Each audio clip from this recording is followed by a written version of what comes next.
warahmatullahi wabarakatuh. Salam sehat dan terus bersemangat untuk kita semua pendidik seluruh Indonesia. Perkenalkan, saya Dian Fitriana, CGP Angkatan 5 Kabupaten Bekasi. Salam hormat serta berbahagia untuk Pak Gede selaku fasilitator kami di CGP Angkatan 5. Saya akan mengetengahkan mengenai dialog coaching yang saya lakukan dalam kegiatan supervisi akademik beserta teman sejawat kami di SMPN 7 Tambun Selatan. Semoga berkenan. Terima kasih. Wassalamualaikum warahmatullahi wabarakatuh. Assalamualaikum Bu Asih. Waalaikumsalam Bu Dian. Alhamdulillah kabarnya baik. Ya, luar biasa tadi saya mengikuti Bu Asih dalam mengajar ya, terlihat sekali antusiasme murid-murid ya dalam mengikuti pelajaran Bu Asih. Luar biasa, pelajaran yang sangat menyenangkan dengan guru yang bertalenta riang ya kan ya, kemudian suasana pembelajaran yang Bu Asih kemas dengan bahagia sehingga anak-anak juga saat menerima tadi saya lihat cepat tanggap, kemudian anak-anak juga sangat antusias sekali mengikuti pelajaran Bu Asih. Nah, sekarang nih Bu Asih, saya akan memberikan sebuah pertanyaan-pertanyaan atau mungkin refleksi ya dari yang tadi kita lakukan, yang Bu Asih tadi lakukan di kelas ya kan ya. Apakah Bu Asih sebenarnya nih dalam pembelajaran menemui kesulitan atau tidak ya kan ya, kemudian perasaannya Bu Asih itu bagaimana saat mengajar. Jadi tujuan dari observasi kita kali ini seperti itu ya. Ini adalah salah satu bentuk coaching atau saya berusaha memberikan pengarahan ya kan, apabila nanti Bu Asih menemui bahwa ada hal-hal yang bisa dibantulah dari pembelajaran, sehingga pembelajaran Bu Asih yang sudah bagus, yang sudah membuat murid itu bahagia, mampu menerima dengan senang ya, jadi lebih baik lagi seperti itu. Nah Bu Asih, saya mau bertanya nih, pelajaran tadi kan pelajaran IPS Bu Asih ya? IPS tentang interaksi sosial. Perasaan Bu Asih saat menyampaikan pelajaran IPS itu bagaimana? Memang saya suka IPS dari SMP. Jadi apa yang kita suka biasanya itu akan berimbas ke orang lain karena energi positif kita ya. Jadi memang sih bagi sebagian orang tuh pelajaran IPS itu menghafal dan lain sebagainya. Tapi saya kemas, jadi anak itu jarang suruh nyatet. Anak itu yang penting memperhatikan saya, dan saat saya tanya, mereka mengerti. Karena arti esensi pendidikan itu mereka itu paham dengan cara mereka sendiri. Jangan sampai saya membatasi ruang gerak mereka dengan mereka mencatat buku sampai habis, atau mereka menulis soal-soal yang memang saya berikan sebelumnya saya belum ajarkan. Itu kan juga membingungkan anak. Jadi sebaiknya kita banyak diskusi. Gitu. Baik. Nah, selama pengalaman Bu Asih nih menjadi seorang pendidik nih ya, guru yang notabene disorot terus sama murid nih ya, dari penyampaian materi, perilaku. Nah, ada nggak sih sebenarnya sedikit kesulitan yang Bu Asih rasakan gitu loh dalam proses pembelajaran atau mungkin dalam keseharian dalam memberikan pengalaman-pengalaman baru kepada murid? Mayoritas kalau untuk secara keseluruhan tidak ya, tapi ada perubahan perilaku dari kelas 7 ke kelas selanjutnya. Jadi saya ngajar nih tiap tahun tuh beda jenjang. Ada kalanya kelas 7 dengan kelas 9 gitu ya. Tahun ini saya mengajar kelas 7 dengan kelas 9. 77 sampai 79, 91 sampai 93. Kendala saya itu hanya perilaku anak-anak yang udah kelas 9 itu merasa super. Jadi mereka itu nggak bisa saya saya bersikap seperti ke anak-anak kelas 7. Saya ceria, saya ngomong seperti ya memang mereka baru lulus SD ya. Gak bisa. Kalau untuk ke kelas 9 saya banyak ngasih tanggung jawab. Karena kalau mereka di alam banyak kitanya yang kitanya yang kayak kelihatan yang lembek gitu, mereka bakalan lebih menyepelekan pelajaran kita. Baik, jadi bisa digarisbawahi ya kalau selama memberikan pembelajaran Bu Asih tidak menemukan kesulitan yang berarti ya. Itu tadi terlihat banget ya, karena Bu Asih yang pertama memang mencintai pelajaran IPS ya kan, sehingga dalam penyampaiannya pun Bu Asih merasa enjoy, senang ya kan ya, akhirnya tertular untuk ke anak-anak loh. Pembelajaran IPS itu sesuatu yang menyenangkan, tidak membosankan seperti itu.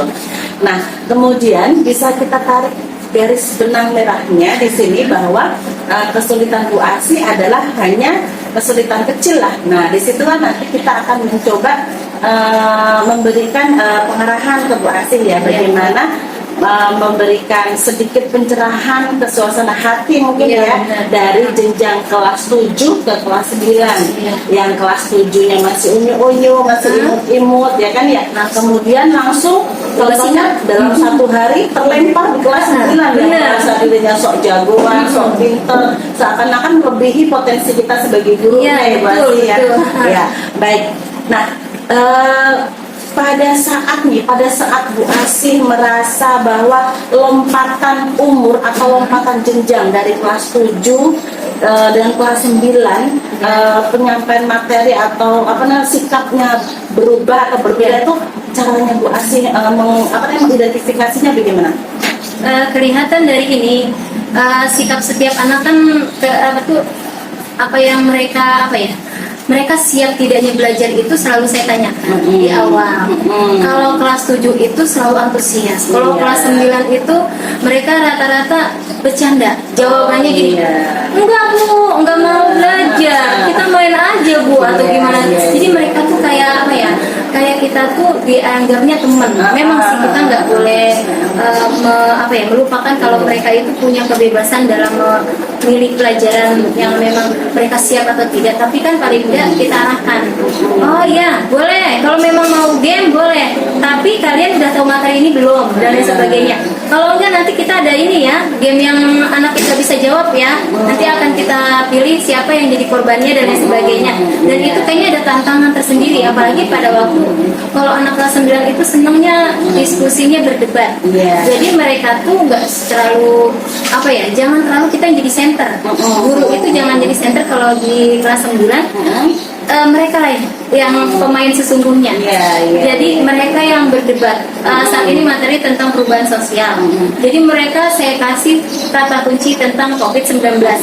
Bagaimana COVID-19 merubah tatanan ekonomi, sosial, budaya, politik bahkan ya yang ada di Indonesia selama 3 tahun dari 2019, 2020, 2021 ya. Dan itu kemarin udah saya terapkan di beberapa kelas dan itu seru sekali. Mereka sampai, Bu, udah selesai ini pelajaran. Nggak sadar kalau mereka itu udah belajar, tapi dengan mereka mendebat temennya yang pro kalau misalnya COVID-19 itu membuat ekonomi lemah. Ini kontra, tidak, ekonomi semakin kuat karena ada penjualan online atau ada yang lain sebagainya. Itu mereka harus cari argumen yang tepat untuk menjatuhkan lawan. Nah itu mereka senang. Iya, bagus kan. Jadi bisa diambil benang merah ya, bisa digarisbawahi bahwa Bu Asih mencoba merubah mindset Bu Asih itu dengan cara berbeda melakukan ya. Jadi kalau kelas 7 mengemong ya kan ya. Kalau kelas 9 itu memberikan tanggung jawab pembelajarannya di murid kan ya. Jadi senternya itu murid ya. Bagus sekali Bu Asih cara mengidentifikasinya. Nah, kemudian Bu Asih kalau sudah teridentifikasi nih Bu Asih kelas 7 dengan mengemong, kemudian kelas 9 dengan menjadikan murid sebagai center untuk pembelajaran. Nah, rencana Bu Asih ini bagaimana nih ke depannya dalam memperbaiki perilaku siswanya dari yang Bu Asih tadi saya lihat nih, tadi kan saya supervisinya di kelas 7 yang Bu Asih enjoy ya kan ya. Nah, sedangkan di kelas 9-nya Bu Asih merasa wow seperti itu kan ya dengan yang tadi kita bicarakan. Nah, apa nih rencana Bu Asih untuk menanggulangi sikap yang signifikan berbeda dari kelas 7 kelas 9? Mungkin saya pendekatan individual dulu kali ya. Jadi ada beberapa sesi yang memang mereka kan banyak kegiatan di depan kelasnya, beberapa anak yang memang tidak ada kegiatan di depan kelas, saya di belakang biasanya sambil saya nilai anak yang lagi entah diskusi, entah lagi bikin apa sih namanya, debat dengan temannya yang memang kelompok gitu ya. Itu anak-anak tertentu yang memang kurang antusias dalam belajar, saya ajak ngobrol, saya deketin, terusnya saya ajak bertukar pikiran. Mungkin ada yang salah dengan cara saya mengajar, tapi kalau memang tidak tidak berjalan sesuai dengan yang memang saya harapkan, misal ya ada anak yang memang setiap kali saya ngajar cari perhatian, tidur di kelas, duduknya di belakang terus, akhirnya saya ajak duduk di depan, bahkan pernah saya ajak duduk dekat saya di meja duduk, biarin dia monoton, tapi ternyata Baik, Bu Asin tadi bilang, kita lanjut Bu Asin ya. Tadi bilang bahwa cara rencana Bu Asin adalah untuk menanggulangi itu dengan pendekatan individu ya kan ya, dengan cara memanggil siswa yang kurang bisa diajak komunikasi dalam pembelajaran, bahkan sampai Bu Asin mendudukkan siswa murid tersebut di samping Bu Asin untuk dapat mengikuti pembelajaran dengan serius dengan baik. Nah, selain itu ada lagi nggak rencana Bu Arsy yang ingin Bu Arsy terapkan nih untuk menanggulangi nih ya signifikansi perilaku yang sangat berbeda dari kelas 1 dengan kelas 9? Kalaupun memang ya setahu saya untuk kurikulum yang nantinya akan kita terapkan ya kurikulum Merdeka Belajar, tidak ada lagi yang namanya panis dan reward ya. Jadi kalaupun memang ya sebelumnya, kalau yang memang nanti bisa ngikutin pelajaran dengan nilai yang bagus akan dikasih reward apa. Kalau misalnya yang nggak bisa mengikuti pelajaran akan dikasih punishment apa, udah nggak berlaku lagi seperti itu. Mungkin penerapan saya lebih ke ini mencari apa yang memang mereka butuhkan. Jangan sampai sayanya yang merasa guru ini nyari nilai ya, ngejar nilai, tapi mereka masih belum paham sama materinya. Itu juga kan harus saya sinkronkan ya, jangan sampai itu terjadi. Walaupun memang sih kita guru ini dikejar sama target, ternyata dalam minggu ini saya harus selesai materi ini. Tapi karena beberapa anak itu masih perlu perlu pembinaan, bimbingan, saya minta tolong bantuan. Ada beberapa anak yang memang dia kayaknya ada tanggung jawabnya. Kayak misal ya kelas 93 kelas Bu Intan, itu beberapa anak kayak Ibra, kayak Adam, kayak siapa lagi ya, bisa dikasih tanggung jawab, dan itu bisa bantu saya untuk pengayaan ke teman-temannya. Jadi untuk yang memang nggak paham, coba yang namanya Ibra jelasin lagi yang tadi gua paparkan tadi. Akhirnya dengan temannya yang menjelaskan, mereka bisa lebih, mungkin bahasanya lebih bisa dipahami dan lain sebagainya. Mungkin saya kecepatan pada waktu menjelaskan, itu bisa tutor sebaya kali ya, tutor teman sebaya. Kayaknya itulah yang saya mau. Oh baik, berarti ada 2 rencana nih Bu Arsy ya yang mau Ibu terapkan ya untuk menanggulangi perubahan signifikan perilaku ya dari Bu Arsy yang bukan cuma ya ngomong kelas 7 yang masih enak dimasukkan ilmu dengan signifikansi perilaku kelas 9 yang luar biasa. Jadi rencana Bu Arsy itu yang pertama adalah pendekatan individu, yang kedua adalah belajar dengan tutor teman sebaya ya. Udah luar biasa banget itu. Mudah-mudahan sih Bu Arsy bisa melakukannya. Amin. Baik, dari kedua hal tersebut ya, tanggung jawab Bu Arsy ini untuk menerapkannya sampai sebatas ini. Tetap kita tetap ada di tempat, tetap membina. Jangan sampai misal ya, walaupun memang anak yang kita kasih tanggung jawab itu memang dia anak yang cerdas, pintar ya, tanggung jawab kitanya tidak di kelas, atau kitanya nggak menemani mereka dalam belajar, itu tidak. Tetap saya nggak bisa lepas tanggung jawab bahwa saya lah gurunya, bukannya mereka. Jadi semua anak juga pada waktu entah mau ada PTS, entah ada apapun, mereka saya kasih daftar nilai mereka selama berapa bulan belajar dengan saya. Saya pertanyakan kenapa nilai yang ini bisa kosong terus, kenapa nggak dikerjakan dan lain sebagainya. Itu jadi ada tanggung jawab, oh ya nilai saya kurang dibandingkan teman saya dan lain sebagainya. Jadi penilaian juga saya terbuka, nggak ada penilaian tertutup kecuali memang beberapa hal saya sampaikan. Ini ada penilaian sikap yang memang kamu selama ini ke pelajaran ibu bagaimana, tapi bukan secara apa ya, bukan secara kesukaan saya terhadap seseorang apa secara subjektif, itu enggak. Saya tetap ada penilaian bagaimana tingkah laku dalam bertutur mereka di saat saya mengajar dan lain sebagainya. Jadi oh iya, ini kayaknya ada nilai tambah untuk ini. Oh ini anaknya sering ini ya tidur. Oh ya ini anaknya kalau saya kasih penjelasan selalu antusias dalam menjawab dan lain sebagainya. Itu ada penilaian-penilaian tambahan. Baik, ya baik. Jadi dari semua yang Bu Asih rencanakan tadi, meskipun mempunyai metode berbeda ya, nggak cuma belajar aja, yaitu dengan individu, pemanggilan individu, dengan tutor teman sebaya, tapi Bu Asih juga punya rencana mindfulness ya, hadir maksimal hadir di kelas, walaupun memang Bu Asih telah menyerahkan pembelajaran pada tutor teman sebaya. Bagus sekali Bu Asih, luar biasa.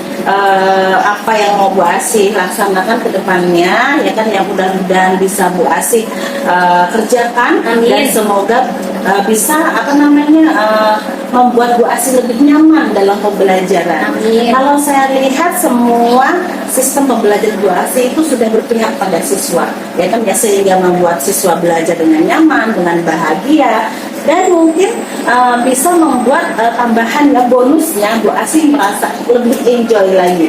Jadi tidak menjadi beban lagi bahwa lompatan jenjang dari kelas 7 ke kelas 9 menjadi kendala lagi buat Bu Asih.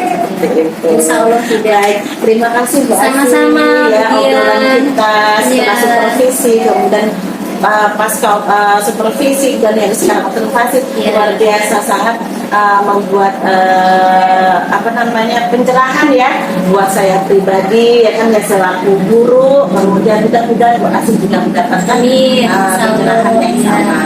Baik, terima kasih ya kan ya, mudah-mudahan bermanfaat Ibu Asih ya. Insya Allah. Saya minta maaf. Sama-sama Bu Dian. Baik, selanjutnya nih Bu Asih nih ya, terlepas dari itu nih ya, kita kan tadi dari ngajar Bu Asih di kelas sampai dengan observasi nih sekarang, yang Bu Asih rasakan tuh apa? Rasanya ngobrol di coaching, ini namanya coaching ya, saya iya. coaching, saya coachnya Bu Asih, coachingnya, Iya. apa yang Bu Asih rasakan? Saya apresiasi terhadap Bu Dian Fitri. Yang saya rasakan tuh saya ada masukan tambahan ilmu baru dari Bu Dian. Mungkin oh iya, saya akan ada refleksi nanti ke depannya, saya harus ada ini. Selama ini saya nggak tahu itu. Mungkin saya cuma oh ya, anak ini ntar bakalan menjadi tutor teman sebayanya ini. Tapi saya nggak tahu kalau istilah-istilah itu, kalau selama ini ternyata ada ya dalam apa namanya pembelajaran. Saya hanya mempraktekannya saja, tapi untuk istilahnya saya kurang paham. Mungkin setelah wawancara coaching dengan Bu Dian ini, saya jadi ada tambahan ilmu baru. Oh iya, ada kata-kata yang baru, walaupun sebenarnya sudah saya lakukan gitu, ataupun yang memang basic tanpa sadar ya, tanpa sadar dia itu sudah multi talenta ya, sudah banyak menerapkan, karena tapi nggak tahu ya, nggak tahu karena kan kita emang bertahun-tahun udah kita laksanakan pekerjaan jadi guru, jadi ya mengalir begitu saja tanpa ternyata itu harus dicatat, mungkin harus ada apa ya, yang terstruktur, yang apa ya, teradministrasi ya, itu mungkin kelemahan yang selama ini saya lakukan. Jadi dengan adanya coaching ini, oh iya ternyata ada seperti itu ya. Baik, berarti ada manfaatnya. Ada manfaatnya, iya. Baik, Bu Asih, kalau ada apa-apa nggak usah sungkan nih, Insya Allah. ruangan saya untuk kita ngobrol Sangat bareng. nyaman, ada. Kita coaching bareng lagi agar kita bisa menemukan apa namanya solusi dari Solusi, masalah iya, yang dari ada. masalah. Baik, terima kasih banyak. Sama-sama, Bu Dian. Silakan beraktivitas kembali. Yes, ya. Assalamualaikum. Waalaikumsalam warahmatullahi wabarakatuh.